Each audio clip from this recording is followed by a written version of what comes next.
Hi everyone, welcome to Untitled Gooner and our show, The Shooting Lone Star with Ram from the Austin Gooners. Hey bro, how are you? Hey man, I'm all right. About to start summer, right? And football is not happening as often as we'd like it to be, but yeah, man, it's just gonna take it day by day, and before you know it, we'll be back again. So just gotta roll with it, right? But doing good, can't complain. How about you? Yeah, doing good. Same thing, missing the football. Looking forward to end of July when we start playing our pre-season games and then the season gets underway early August. You know, we should have a World Cup to look forward to this summer, but Yeah, it's worked out that it's in Qatar, it's going to be in the winter. There is no World Cup this summer. So yeah, quiet summer. Let's hope we sign a lot of players. Big businesses to be done. You know, it's a really big transfer window coming up for us. So on this show, where we're going to concentrate on player ratings for the season. oh yeah, Yeah, so absolutely ready for it. yeah, wrapping up last season now. Overall ratings for each player. So let's get into that. Gonna start with Ramsdale. Aaron Ramsdale, I'm gonna give him. This is harder than I thought. I did have some notes and stuff, but yeah, I think I'll give him I want to give him an 8. And a lot of it is just going to be, as I mentioned in the last show, just the way he came into the team and just reinvigorated everybody and really set the tone as far as like the culture. He had some spotty games here, but he started hot. I'm going to give him an 8 just because of the off the strength of just almost signifying that new cultural shift that we're seeing. Okay. Leno. Yeah, I'll give him like a 6. Didn't play a lot. Lost his job. So I guess that has to factor into it, right? Like Ramsdale came in and just kind of took over. But he did play well when called upon. I think he even got a clean sheet. So 6 is harsh, man. I'm gonna give him a 7. Like he did well. Okay. Tommy Yasu. Tomiyasu, I'm gonna give him a 7, which I also think is a bit harsh, but he's got to stay healthy. And I hate saying that about injuries, but when he was on, he was amazing. And I think he does have an argument for like signing of the season. Like I've heard a lot of other pundits kind of say that. Um, but I think he just has to stay healthy, and I think that number will be a lot higher. But 7, given the fact that he was just off the field a lot, um, I think it's fair. So we'll go 7. Okay. Cedric. Cedric, valiant effort by Cedric throughout the whole season. I just don't think he's very good. And at some point, our his his um his negatives or his deficits really started to wear on the team or expose us. Um, I'm gonna give him a 6.5. Okay. Ben White. Ben White, I think, is arguably our best defender. Really came in. You don't really hear his name a lot, and I think that's good for a defender, right? Um, so I'm gonna put him up there, and I'm gonna say I'm gonna give him an 8 because I feel like minus maybe 1 or 2 games at the end of the year when the hamstring really came into play, which happens when you play so many games in so many minutes. Um, he was just like you didn't blink twice, like you knew Ben White's going to be there. So I'm going to give him an 8. I think he was one of our standouts. Okay. Gabriel.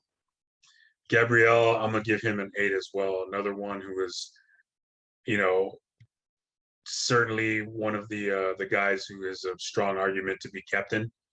But him and White came in or like have formed this bond, and they probably can't even speak a whole lot of English between the two, but they're working pretty well together. So I'm gonna give him and Ben White are solid 8s, teammates right in the middle. It's gonna be hard to get playing time with those guys or in place of those guys. Okay. Rob Holding. Rob Holding, Big teammate guy, big squad guy. You knew when he came in that we're probably going to end up winning the match. I'm going to give him a 7.5. Not the best player on the team, obviously, right? Like he's not given to be on the starting 11, but I can't be upset. I mean, he comes in and gets the job done. 7.5. Okay, Tierney.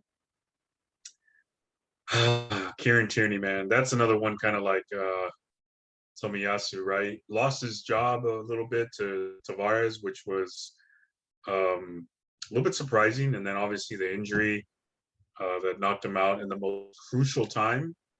I gotta kind of dock him some points because I think that had a lot to do with his judgment. Like, he probably should have spoken up and not played 2 90-minute friendlies. But otherwise, when he's in, really good player. 7.5. Okay, Tavares. Nuno Tavares, that guy is just like lots of highs and a lot of lows, and kind of hard to tell, man. But I see a lot of definitely got a lot more potential than what he looks like right now. So I'm gonna say a 6. But again, potential. There's so much potential there, but he's not that good even on his best day. So I'm gonna say 6. Okay, Granit Xhaka. Granit Xhaka, kind of the same thing that I would probably say with somebody like El Neni. Not a lot of highs, but no lows really. And I think he did a good job staying away from getting red cards and getting kicked out of games and doing stupid penalties. I'm gonna give him a solid 7. Decent. Okay. Partey. Thomas, geez, man. And this is indicative of like just our season, right? We're just very like right there in the middle, right? Because yeah, for me, same thing. Like he's great when he's on, and I think when he finally started to get healthy and had a big run of games, we were looking at our best, right, and most dangerous. And then he just can't seem to stay healthy. And I don't know if that's an indictment on him or like whatever, but yeah, I'm gonna have to give him a 7.5. Because he just can't stay on the field. Okay, El Neni. El Neni, I'm gonna give him a 6.5.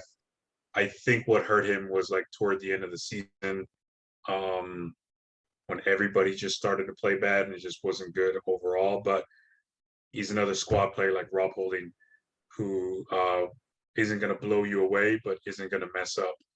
I don't think he messed up when he was in. He just had some pretty poor performances, like the whole team did, as the season drew to a close. So I'm happy we signed him, but he's not going to be someone who's going to be stealing games and minutes from a lot of players. So I'll give him a 6.5. Okay, Lokonga. Sambi Lokonga, he's another one like Tavares. Like we just can't. It's hard to get a read on him. So I'm going to put him at a 6. I think definitely the potential's there, but he lost his job to El Neni, so I also can't even rate him higher than El Neni. So I'll give him a 6. Good potential, but I don't think he's shown a lot more good than he did bad. Okay, Odegaard.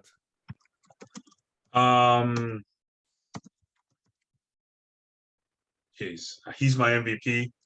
I'm gonna give him an 8.5. I thought he was my MVP, or like the player of the year. I thought he was our signing of the year, or I might have even said like Ramsdale or something like that. But I really like him as a player. He does a lot of things on the pitch where I'm just like, wow, like rewind, let me see this again. Like amazing player. 8.5 for sure. I think when he's on, he's setting everybody up and he's making everybody look good. I cannot wait for him to just grow as a player. And he's got the armband, man. Maybe not officially, but he's our captain, so I'm giving him 8.5, man. One of our top players for sure. Okay, Emil Smith Rowe. Emil Smith Rowe, man. Something I brought up a lot, ever since he did get COVID, he's been struggling to put on a full minutes. I think it's been like 6 months where he's put on like a full match. Like he's had to either get subbed off or he comes in as a super sub. Probably had one of my favorite goals of the year against Chelsea. Looks good, when he's on. I'm gonna give him a 7, only just because I think it's been a long time since he's put out like a real standout performance. So yeah, I think I'll give him a 7, maybe a 7.5. We'll go 7.25. I'll go there. Okay. Right there in the middle. Okay, Saka. Bukayo Saka, arguably our best player of the year as well, MVP. If I want to be nitpicky, I think he just needs to get better at finishing, and definitely when games were out of it, you saw a lot of shots of his that were looking like Thomas was taking those shots. But I'm not going to be that harsh. That man is a beast, and he's only going to get better. I'm going to give him a 9. I think he was arguably our best player as well. Okay, Martinelli. Gabriel Martinelli, another one. Like, I know there was a time in the past where like a good I guess anecdote was like if you put Aubameyang and Lacazette together as one player, like they'd be unstoppable. And so that's the way I see him with him and Emil Smith Rowe. Like they kind of play the same position. They're not really all quite there as far as putting on a consistent 90 minutes. But they have their own strengths and they are amazing when they are good. And then sometimes they just disappear. So I'm going to give him as well a 7.25 because he's shown flashes, but then he also disappears out of nowhere, so very inconsistent. So, but amazing at the same time. 7.25 is our guy. Okay, Pepe. Nicola Pepe, probably the harshest one I'll give. Probably a 5. I just don't think. He really didn't get on with Arteta or with any manager that we've had, right? And then when he did show some flashes, right? He had that nice goal against Wolves, the second one that we played against Wolves, right? Where we're like just right there on the brink of disaster. But, he's also been a liability, even in his short time frame. He's had his liabilities like as a defender. And hasn't really provided much in the attack and just doesn't really stand out. Doesn't really fit into the system. I'm giving him a 5, which is really harsh, I get, but he's not a player that I see as part of he doesn't fit, so he's not gonna get a good grade for us. Okay, Nketiah. Eddie Nketiah, man, he's an enigma. I'm going to give him a 6.5 just because I know he had that hot stretch toward the end of the season, but even when it came down to, being very thin at the striker position, it took him a long time to even get into the starting lineup. So it actually took Lacazette to like start looking bad for him to get his chance. So I think I'll give him like a 6.5. Certainly a lot of upside as well, but yeah, I'm going to kind of rate him a little bit low on this one. Okay, Lacazette. Alexander Lacazette. Big leader. I've always said that he's a top professional. The guys in the locker room love him, but he's a striker and he's not do what strikers do anymore, at least with us. So I'm giving him a 6. I'm gonna switch it up. No, you know what? I'll give him a 6 just because I think he nosedive. His performances just nosedived spectacularly almost. So I'm gonna give him a 6. Just not really a player that we need moving forward. Okay, and Arteta. Mikhail Arteta, man. So it's been a long season, man. I mean, it's lots of highs, lots of lows. Um, I think he's done great considering everything. Um, the squad that we have, the depth that we have. I don't pin the January window entirely on him. In fact, I think he head coach or manager probably has the least amount of like, I could be wrong about this, but the least amount of power when it comes to stuff like that. So I don't think it was on him. I think he ended up doing what he had to do with the cards he was dealt. And all things considering, I think he did a great job. So I'm going to give him an 8. Because I am still of the opinion that the Arsenal overachieved this year. And I hold big hopes for our team moving forward, mainly because of like how well we did considering all the circumstances. And I think our Arteta is big on is a big part of that reasoning, right? Setting the tone as far as a culture, fan base, and then a culture like team wise, and then just learning from his mistakes and making pretty much the right call almost every time. So sometimes it didn't work, and I think it came down to like player performance. But I mean, you can like, what else is he going to do, right? So I'm going to give him an 8. Okay, so yeah, in general, some really high ratings there, and Yeah. overall, it was a decent season. Didn't work out in the end in terms of getting the Champions League. We have improved.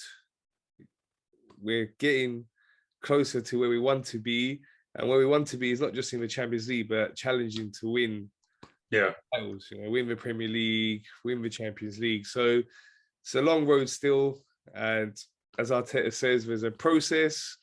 We're heading in the right direction. What I wanted to ask you, though, just as a general thing, is I know you've got the supporters group there in Austin. What's the vibe at the moment? How are they, like, it's been a couple of weeks since the season's finished now. So just looking back at last season, what would you say the general feeling is towards how we performed? I would say the vibe is very positive, man. And that speaks to I guess maybe the kind of people that are already in the group or active in the group, and then the kind of people they attract. But also, I think at the same time, a lot of them have been fans since the Invincible days, and I think that's maybe true, that's true for a lot of fans in the U.S., right? Like Invincibles is kind of like that demarcation point where people just found out who Arsenal is and decided to become a fan.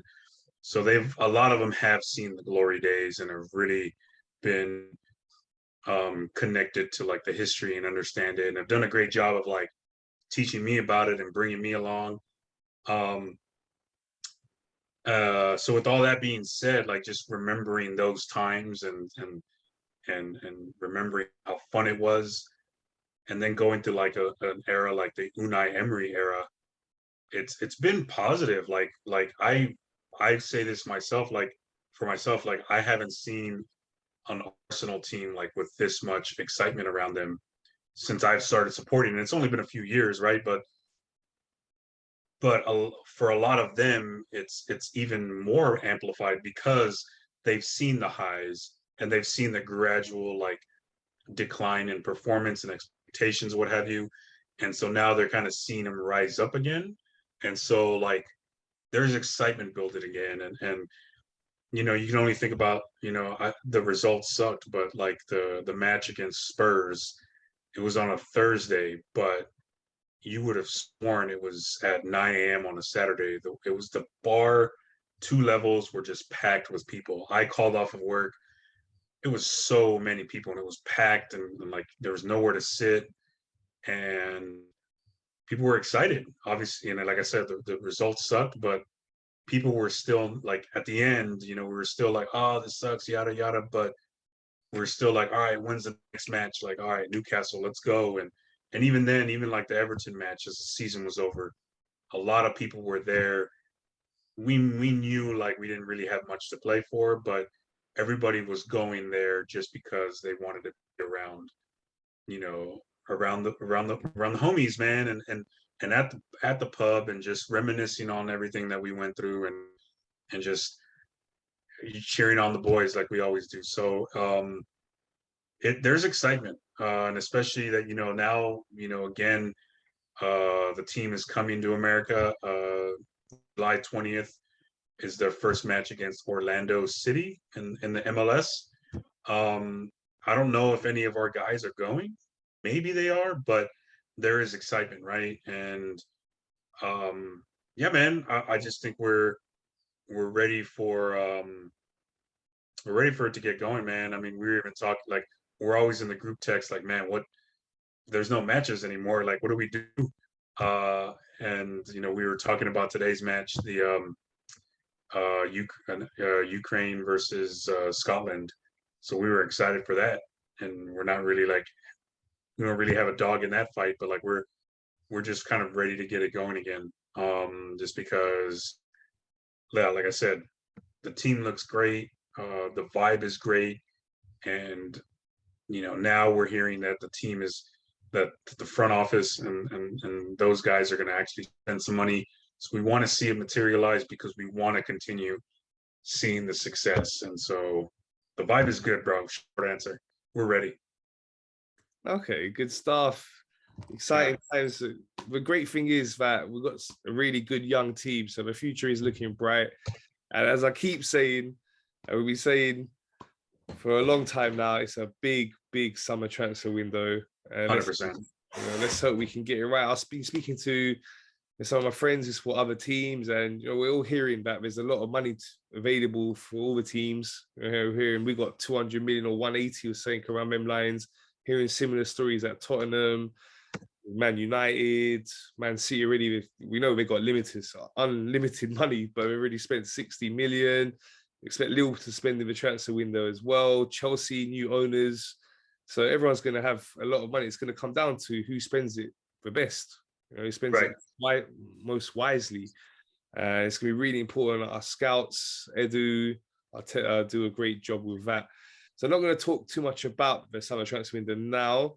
Going to go into that more in our next show when we do a more in-depth look at the positions you feel we need to strengthen. Yeah. Being linked with. This time of year, there's always a lot of rumors around. You're hearing all kinds of things. There's a lot of talk about Gnabry. I don't think that one's very likely, but there's all kinds of rumors that you hear at this time of year, and it's just a lot of it is obviously media clickbait. You could call it just attention. A lot of it's fake news. Not until we actually see a player announced can you actually believe that a signing's done. But one signing that we do know is done, which I'll ask you a little bit about now, because it's a big one.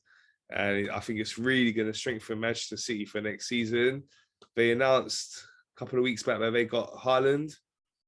Got him for a really cheap as well. You got to say, because of the buyout clause in his contract, just 61 million. We know what a good player he is, and I really think he's going to strengthen their team. So what's your thoughts on that one? I'm really sad about it. I do watch a little bit of Bundesliga because of him. Well, not anymore, right? I had this really small pipe dream, and I would talk about it with my boys because Martin Odegaard is his best friend on the Norway squad, that Arsenal had a really small chance of getting him. And I thought it all hinged on Champions League qualification to maybe get that tiny chance. So it was a little bit of a heartbreaking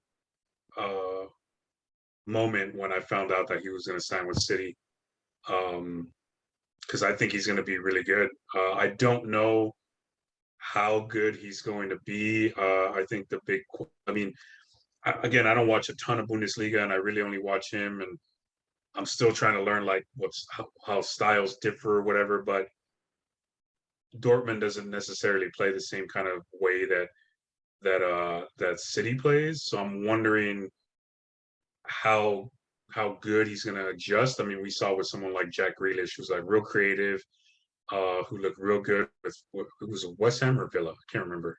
I get those teams mixed up. Villa. He was with Villa, right? Yeah. So I mean, he obviously looked good on that squad, good enough to where people were talking about, oh, somebody's going to sign him, and sure enough, City signed him, and then he ends up just getting relegated to the bench, just because it doesn't necessarily seem like he just fits with what City likes to do.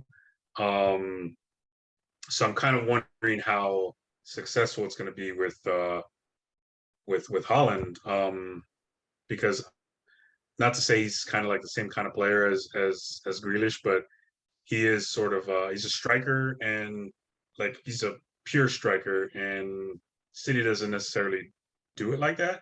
So I don't know what's going to happen with it. I hope for the sake of the rest of the league that he struggles a little bit, and maybe they're just doing it to finally win Champions League. Yeah, but he's gonna be a great watch. People who maybe don't watch Bundesliga, maybe only see him in Champions League, are gonna be in for a treat. I think when he plays every week in the Premier League.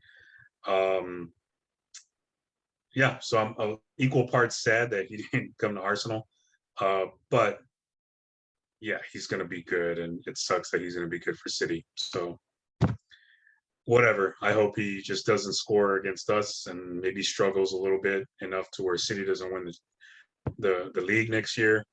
And who knows whatever happens at Champions League. But he's a good player, man, and really disappointed that Norway's not going to be in the World Cup, because he's at his peak right now, and I think he's gonna do very, very well.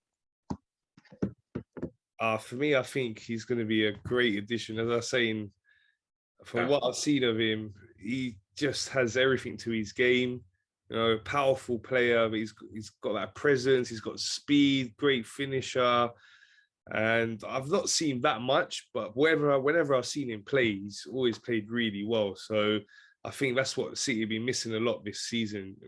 You know, out and out striker that can get them the goals. And since El Guerrero left, they've not had that in their team. So yeah, I think it's going to be a big plus for them. Also, it's going to mean maybe it's more likely that someone like Gabriel Jesus will be looking to leave there, and we've been linked with him strongly as well. That rumor, I'd say, is more believable than the one with Sergi Gnabry. I just think is more likely that we'll be able to get Jesus. It's going to be interesting to see what happens with that. The summer in general, it's just going to be really big summer. I just hope we don't leave it till too late. We often leave it right up until the end. I mean, you know, it just makes it difficult for players to integrate into the team. You saw it last season. It was all messy right to the end. We had that really bad start to the season, and right towards the end of the transfer window, we pulled off some good signings. But why do we need to leave it that late to do that? We should do it early in the window, let them integrate with the team, let them go on the pre-season tour, gel as a team, work on tactics together from early in the preseason, not waiting around and keeping us all on our tender hooks and like who we're going to buy. No need for any of that. Get the business done early. You know who your targets are. Don't mess around too much with hustling of the prices. We're very famous for doing that. You know, there's been many instances where, you know, we don't want to pay that extra money and we're just like holding on. It's time to stop all of that and just be assertive in the market. You know who your targets are. Pay the money, get them in, and let's get cracking with our plans for next season. Got to spend money to make money, right? So, yeah, let's see it. Yeah, so we'll discuss that on our next show, as I was saying. Just wanting to finish with, on this show, talking about the NBA. Into the finals now. It's going to be the Golden State Warriors against the Boston Celtics. What's your thoughts on the final? Who do you think is going to win it? Oh man, that's going to be hard. You know, the Boston Celtics give me this underdog feel, even though they were like a pretty strong team, right? And they swept the Nets, and they've looked really good. They're one of those teams like the sum is greater than its parts, and I don't think they really. I mean, they have some good players, right? But I don't think they have any like superstar level players, but you put them together and they play as a team. Marcus Smart is one of my favorite players. I think he got the Defensive Player of the Year, the first one to do it at his position, because he's like a shooting guard since Gary Payton did it back in the day. So yeah, that just kind of that kind of sets the tone for the kind of team that Boston is, right? Like just a really tough, hard-nosed team that's going to be hard to get any easy buckets against. And then on the other hand, you have the Golden State Warriors, who are these perennial champions, who've got Steph Curry, probably one of the best players to ever play, right? Thompson, who's come back from injury, like he looks amazing. It's kind of annoying how good like they still are, right? Even though they had that one dip, or I don't know how many years they missed the playoffs, might have been one season, maybe two. And they're back in the finals again, man. And they just look, they don't look as invincible as they did during that initial run, but good God, it's going to be a hard team to beat. So I'm really looking forward to a solid series. I know the conference finals weren't that exciting. It was just a bunch of blowouts. The Warriors blew out the Mavericks. And then if you looked at the Celtics playing the Heat, it went to game 7, but every single game was a blowout. The final one was kind of close. So it was kind of hard to like watch every game, but yeah, I'm kind of hoping that, they redeem themselves and play some really good basketball for 7 games. I always root for 7-game series. If it's not my team, if it's my team, I want sweeps all the way. Like I want sweeps to happen every time. But if it's not, give me 7 games close all day. And if I had to make a pick, I'm going to pick the Celtics in 7, just because everything I said before. I think they're not necessarily an underdog team, but they play like one. So they have that chip on the shoulder. And I think that's going to pay dividends against a team like Golden State, who, they're kind of expected to be there. And not to say that they're not going to play as hard or they're not as professional or whatever, but I just think Boston has the edge here. So I'm going to pick them in 7. What do you think? Yeah, I think it's going to be close. Boston Celtics, as you said, we've had a good run to get into the finals, play really well as a team. Tatum's been looking outstanding for them. Also, Brown. Jaylen Brown, yeah. Them two together, they've been putting out some big numbers. So Warriors have got to watch out for them too. As you said, Smart as well. He's no one that's been playing really well. They've got a good team there, but yeah. Warriors is one of my favorite teams, and it's because of Seth Curry. I just love that guy. I've never seen a guy play like him. I didn't see the likes of Michael Jordan. I didn't really see back then, but since the time I've been following NBA, him along with like Durant, LeBron James. Well, them 3, I'd say Curry, LeBron James, and Kevin Durant. Them 3 for me, from when I've been following NBA quite a lot, which is more in recent times, they'll be my 3 standout players that I've seen play. And yeah, just love watching him play the 3-pointers. The way he does it just makes it look easy. Some of the time it's such an angle, how did he get that in? It just makes it look easy, just the way he finesses the ball. I love watching him play. So yeah, that's my guy. That's my team. I want to see win. I'm hoping for a sweep, as you would say. Like when it's your team, you want it to be nice, comfortable, 4-0 win. But I don't see that happening. It's going to be a close final. I'm thinking 6 games. I think they're doing 6-4-2. Yeah. So yeah, looking forward to seeing the conclusion of the NBA Finals. Looking forward to the season started. It feels so long away. It's good 6 weeks to our first preseason game. Let's hope we're signing many players over this next few weeks. As I said, let's not leave it too late, as we always tend to do. Let's get them signings in as soon as possible. So, bro, I just want to thank you. That's our wrap up to last season now. We'll be focusing more on all our shows now on the summer transfer window and next season. It's been great to have you on the show. We started doing this in January, halfway through last season, and such a pleasure to have you on. Really appreciate your time and hearing your thoughts and hearing what the vibe is from our fans in Austin, Texas, USA. Thanks, bro. My pleasure, man. Looking forward to first off season. as part of this, and then moving forward to the next season, man. We just keep it moving forward, and nice to wrap up last season, and now it's time to just look to the future, man. For sure, bro. Look forward to seeing you on our next show. Thanks for watching, everyone. Please remember to subscribe, like, and share.